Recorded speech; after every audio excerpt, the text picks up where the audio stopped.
Here in Dubai, the sun and wind are often relentless and always the enemies of any structures that are built here.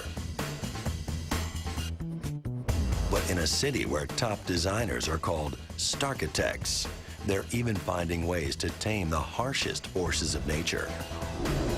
In the case of the dynamic tower, the energy of the sun and wind is being harnessed and used to power the building.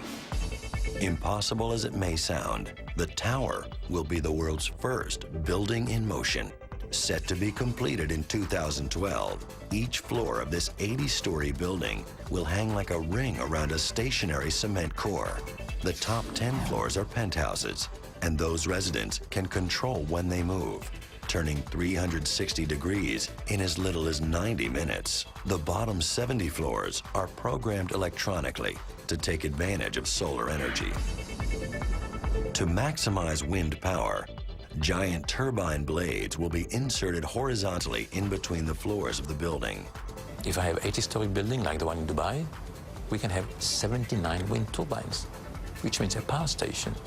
Each floor rotating independently makes it possible for sun exposure on the roof's solar panels, allowing 100% of its energy to be self-generated. It's about time, really, that buildings should be self-powered. So this is the solution.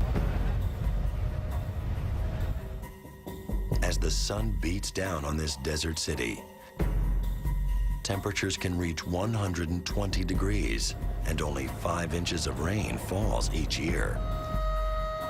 Since the early days of settlement, residents of Dubai have used the harsh elements to their advantage. Take the wind towers that can be found along the Dubai Creek. Here, residents once cooled their homes by draping wet cloths on dowels within the towers. And when the winds came in, the towers trapped the wind, cooled it through the wet cloth, and then it came down into the residences like some sort of natural air conditioning.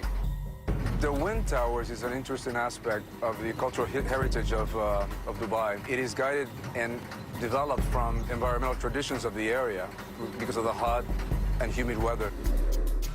In 2007, architect Jesse Reiser faced the same challenge with slightly higher stakes.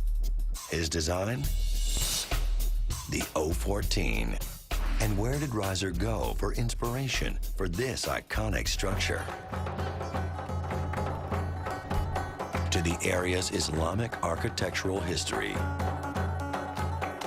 That kind of decorative impulse was also a very functional one. It shaded the buildings from the heat and glare of the sun. This type of Islamic screen or window is known as jali.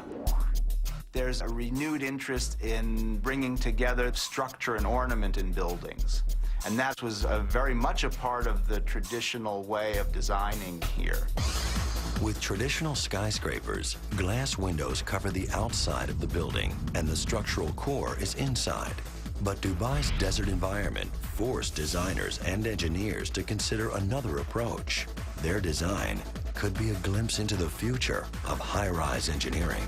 We inverted the process. We pulled all of that material to the outside of the building, and we gained tremendous benefits by doing so.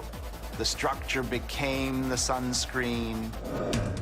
The load-bearing structure of the O14 wall isn't hidden inside the building. It is instead an exoskeleton.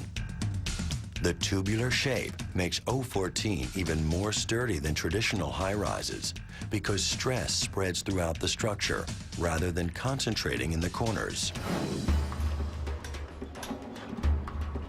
Creating the exoskeleton requires that construction workers painstakingly build the shell one entire floor at a time by pouring cement in between two steel plates.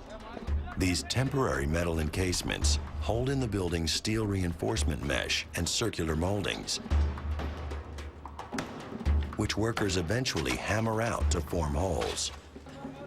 We use a very liquid concrete mix, which is poured from above, and it fills every single void and crevice.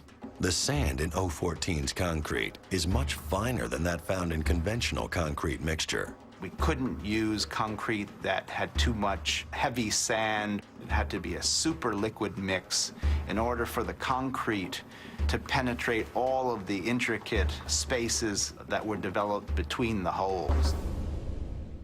An added benefit of O14's design is a 3-foot gap between the concrete exterior wall and interior glass. The gap creates a chimney effect where hot air enters through the 1,326 holes in the exterior, some of which are 3 stories high, and then rises up past the windows. This narrow space creates a conduit for the warm air to rise, and the rush of air substantially cools the interior of the building. The chimney effect, combined with the shade created by the exoskeleton, will reduce the building's cooling costs by 30%. By the time of its completion in spring of 2009, the 22-story O14 will likely be added to the growing list of this city's engineering icons.